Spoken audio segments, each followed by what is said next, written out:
जीवन में खुशी जरूरी है कि पैसा जरूरी है? आज के लोगों के पास पैसा है पर खुशी नहीं है। सही है? क्योंकि आपने पैसा कमाना तो सीखा है, खुश रहना नहीं सीखा। ये भी एक कला है मेरी मां। जैसे हारमोनियम बजाना भी एक कला है, बांसुरी बजाना भी एक कला है। बोलो हाँ नहीं?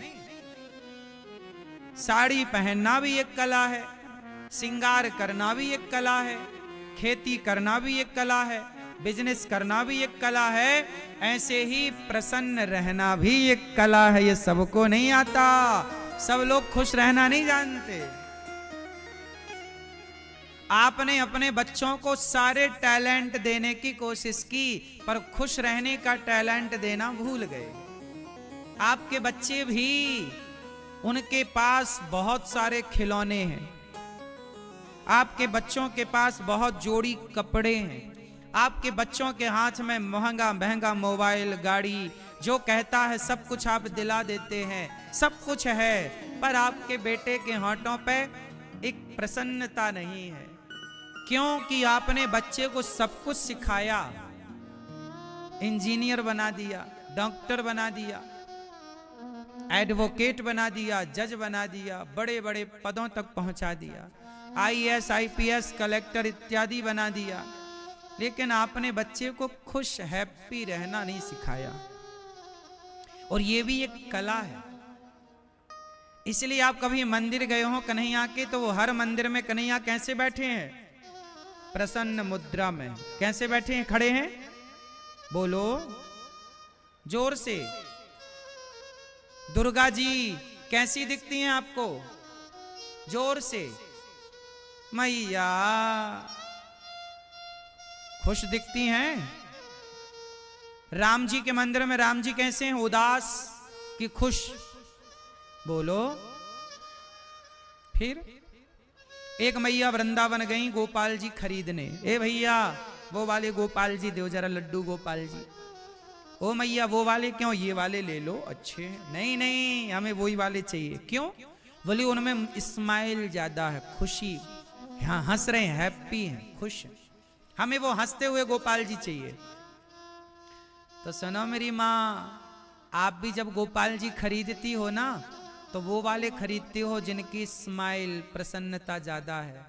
जब तुम्हें हंसने मुस्कुराने वाला भगवान चाहिए, तो भगवान भी तो कहते हैं मुझे भी हंसते मुस्कुराता भक्त चाहिए, जो सदा मुस्कुराए, हर हाल में प्रसन्न रहे।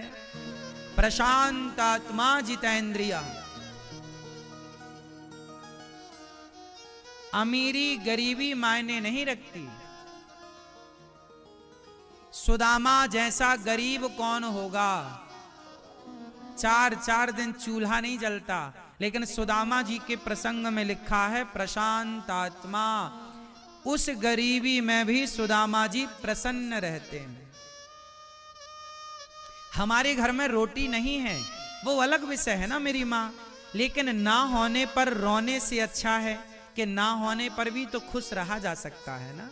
भाई ना होने पर हम रो तो रहे हैं ना, तो रो के क्या पाएंगे? जब रो के कुछ नहीं मिलना तो प्रसन्नता अच्छी है ना। यदि रोने से कुछ मिल जाए तो आओ हम मिलके रोते हैं। तो रोने से भी तो कुछ हाथ नहीं लगना ना।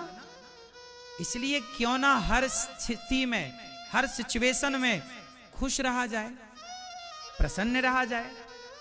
आपके रोने से हालात तो नहीं बदल जाएंगे ना। तुम्हारा पति बड़ा दुष्ट है, माना कि किसी का पति बड़ा दुष्ट है, मारता है, शराब पीता है, तंग। अब तुम दिन भर करती हो, रोती हो, आंखें तुम्हारी सूज गई, रोते रोते तुम्हारी आंखों की रोशनी चली गई। अब पति तो तुम्हारे रोने से ना बदला ना, कि सुधर के श्रवण कुमार बन गया? नहीं बना ना।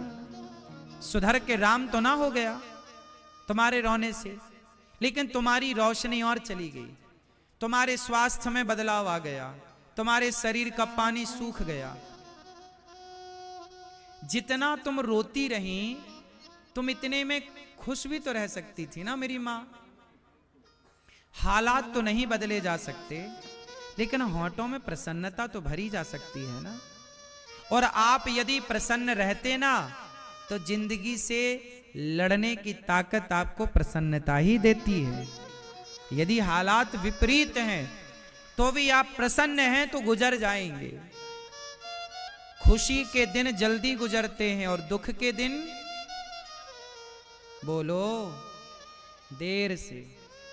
तो खुश रहा जाए ना। क्या राम के वनवास को टाला जा सकता था 14 साल के? जोर से, क्या राम के वनवास को टाला जा सकता था? नहीं, नहीं टाला जा सकता। और राम ने टालने की कोशिश भी नहीं की। 14 साल के लिए तुम्हारा बाप घर से निकाले तो तुम्हारी स्थिति कैसी होगी? तुम 17 जगह रोगे अपने बाप का दुख। तुम रोगे, मेरी सास ने तो चम्मच नहीं दिया, महाराज जी घर से निकाल दिया। लेकिन धन्य है राम, धन्य है माता सीता, किसी से उन्होंने अपना दुख ना कहा। कहा हो तो बताओ।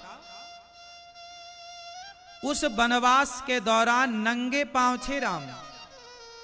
क्यों मेरी मां? नंगे पांव थे, पांव में पनही चप्पल खड़ाऊ नहीं है। लेकिन राम ने वो 14 साल रोते गुजारे कि हंसते? बोलो बोलो, क्या मैसेज है? कि जीवन में राम जैसा दुख किसी के जीवन में आ सकता है क्या?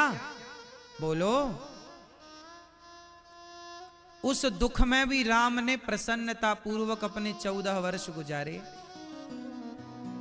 आपको मैसेज दिया कि आपके जीवन में भी हालात ऐसे हो जाएं, परिस्थितियां ऐसी बन जाएं, तो भी आपको प्रसन्न रहना चाहिए, होठों में प्रसन्नता बनाए रखनी चाहिए।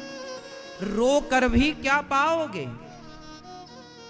तुम्हारे घर में फला व्यक्ति मर गया, आप रो रहे हैं कि फलाना मर गया, चलो मर गया, तो क्या हम और आप उसे जिंदा कर सकते हैं?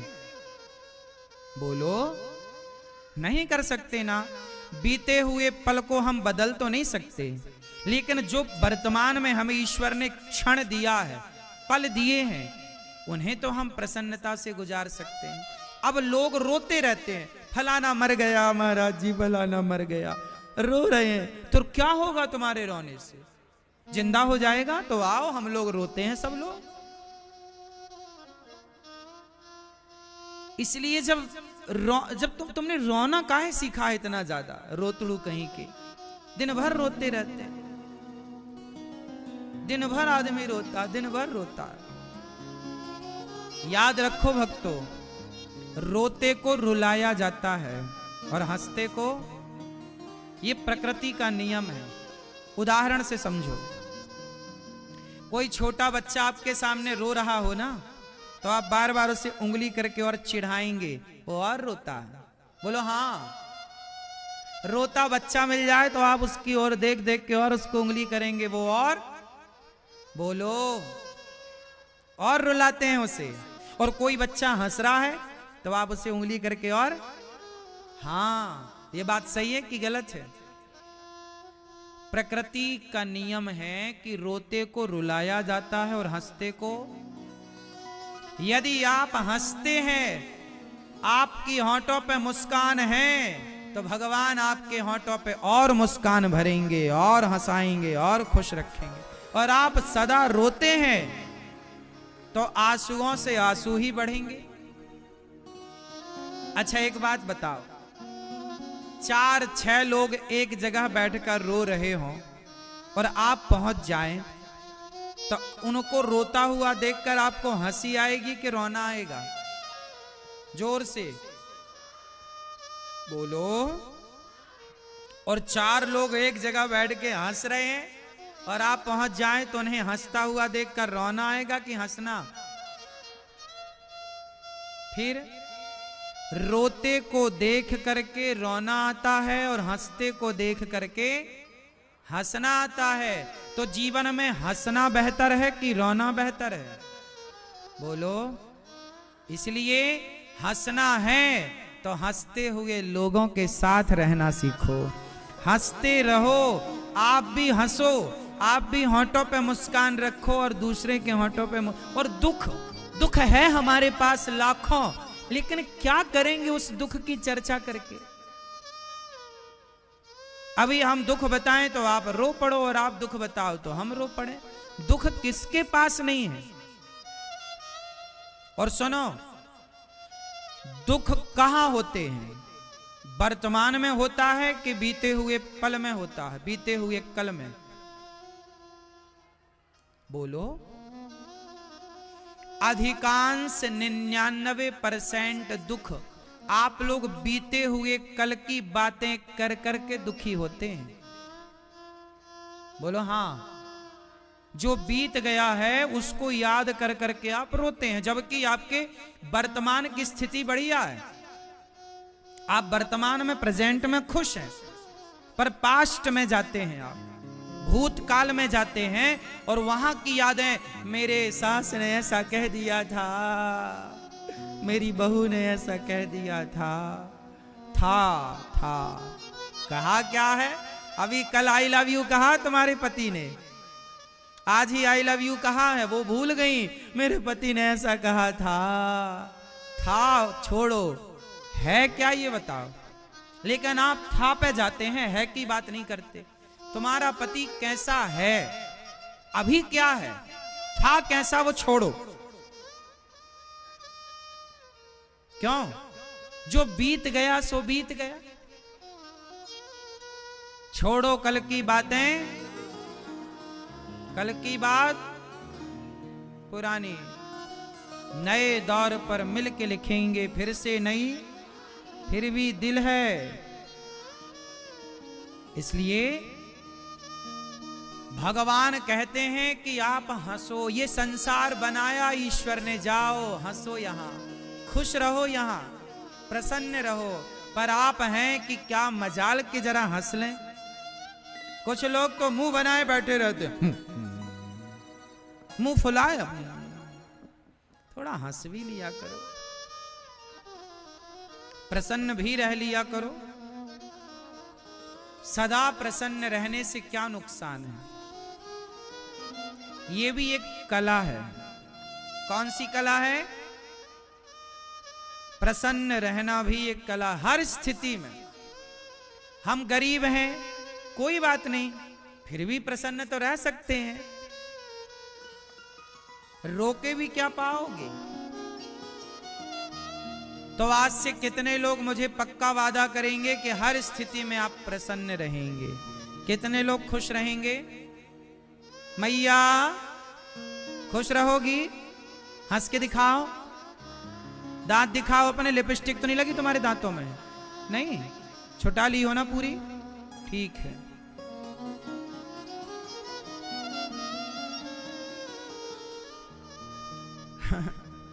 हमारी मैया है ना, जल्दीबाजी में लिपस्टिक लगा के भागती है कथा में, और जल्दी जल्दी में ध्यान देती नहीं है। हंसती हैं तो दांत में लिपस्टिक लगी,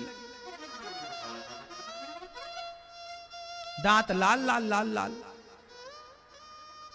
इसलिए हमारी मैयाएं बढ़िया आईना रख के चलती हैं पॉकेट में। सही है। हमारी माताओं के बैग में कुछ मिले ना मिले, आईना और लिपस्टिक जरूर मिलेगी। हाँ, सही है। थोड़ा हंसा करो। आपकी सुंदरता क्या है जानते हैं? आपकी प्रसन्नता। प्रसन्न कब रह सकते हैं आप? चलो बताओ। अभी शुरुआत कहां से हुई थी? दुख कहां से आता है? इच्छाओं से आता है। इच्छाएं समाप्त कर लो, पर प्रसन्न रहो तो दुख खत्म। अब ये बताओ कि प्रसन्नता कहां से आती है? प्रसन्न रहना होए तो क्या करना पड़ेगा? कौन व्यक्ति प्रसन्न रह सकता है? जोर से। मैया काहे पंचायत कर रही हो मेरी मां? पीली मैया, पंचायती मां, ये बताओ कि प्रसन्न कौन रह सकता है? पीली मैया बताओ, प्रसन्न कौन रह सकता है? ये मैया बताएंगी, हमारी पीली। कौन प्रसन्न रह सकता है मैया बताओ, आप बताओ।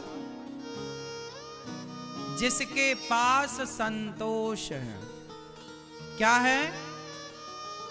जिसके जीवन में संतोष है वो प्रसन्न है। आज संसार में जितने लोग प्रसन्न हैं वो इसलिए प्रसन्न हैं कि उन्हें जीवन में संतोष है। जितना दिया विधाता ने उसका संतोष जो है बहुत है। और संतुष्टि है तो प्रसन्नता है, और संतुष्टि नहीं तो कितने लोग ईश्वर के दिए में संतुष्ट हैं? अच्छा, आपकी हैसियत से ईश्वर ने ज्यादा दिया है कि कम दिया है? बोलो, ज्यादा है कि कम है? ज्यादा है। क्यों मैया? भगवान ने आपको आपकी हैसियत से ज्यादा दिया या कम? इसलिए ईश्वर का धन्यवाद करो। बहुत है प्रभु, हम तो इस लायक थे नहीं। आपने अंधा बनाया होता तो हम क्या कर लेते? आंखें दी, चलने को पांव दिया। आप भगवान से कभी शिकायत करते हो कि नहीं? क्यों भैया, आप भगवान से कभी शिकायत करते हो? बोलो। ओ मोबाइल वाले भैया, आप भगवान से कभी शिकायत करते हो? नहीं। शिकायत वो करें जिनके पास चलने के लिए पांव नहीं है। शिकायत वो करें जिनके पास देखने के लिए आंख नहीं है। शिकायत वो करें जिनके पास हाथ नहीं है। शिकायत वो करें जिनके पास सुनने के लिए कान नहीं है। शिकायत वो करें जिनके पास बोलने के लिए वाणी नहीं है। आपके पास तो चलने को पांव दिए, देखने को आंख दी, उठाने को हाथ दिया। भगवान ने आंखों में रोशनी दी, कानों में सुनने की शक्ति दी, तो शिकायत किस बात की? आप लोग जूता चप्पल कहां पहनते हो? जोर से, जोर से बोलो मेरी मां। भैया, आप लोग जूते चप्पल कहां पहनते हो? पैरों में। लेकिन समाज में कुछ लोग ऐसे हैं जो चप्पल हाथ में पहनते हैं। चप्पल कहां पहनते हैं? हाथ में पहन के चप्पल घिसटते हैं ऐसे ऐसे। देखा कि नहीं आपने किसी को सिकंदराबाद में? क्यों? हमने हाथ में चप्पल पहन के लोगों को घिसटते हुए देखा है। आपने देखा? आप में से कितने लोगों ने देखा है ये दृश्य? देखा है सबने। सोचिए, परमात्मा ने ये दृश्य क्यों दिखाया कि देख लो दुनिया वालों, जो तुम शिकायतें करते रहते हो ना, तुम कहते हो हमारे पास तो हमारा पड़ोसी 10,000 के जूते पहनता है। अरे उसे मत देखो जिसके पास 10,000 के जूते हैं, उसको देखो ना जिसके पास जूता पहनने के लिए पांव ही नहीं है। कम से कम विधाता का धन्यवाद दो कि आपको बढ़िया पांव तो दे रखे। कम से कम आपके पास हाथ में चप्पल पहन के घिसटने की नौबत तो नहीं है। इसका धन्यवाद दो ईश्वर को। जो मिला है, एक कागज उठाना, आज एक कागज उठाना, एक कलम उठाना और कागज में लिखना कि ईश्वर ने आपको क्या क्या दिया है। आंखें, कान, शरीर, माँ, बाप, बेटी, बेटा, गाड़ी, घर, दुकान, मकान, पैसा, बैंक बैलेंस, जो जो दिया है एक उसकी लिस्ट बनाना, और दूसरे पेज पर जो नहीं मिला और जो आपकी कामना उसकी जरा लिस्ट बनाना, और फिर चेक करना खुद कि जो दिया है वो ज्यादा है या जो नहीं दिया उसकी गिनती ज्यादा है। तो जो दिया है उसके आंकड़े ज्यादा हैं या जो नहीं मिला वो आंकड़ा ज्यादा है? बोलो, बोलो मेरी मां। जो मिला है उसकी संख्या जो नहीं मिला, जो नहीं मिला उसकी शिकायत लोग करते हैं। अरे जो मिला है उसका धन्यवाद तो करो कम से कम।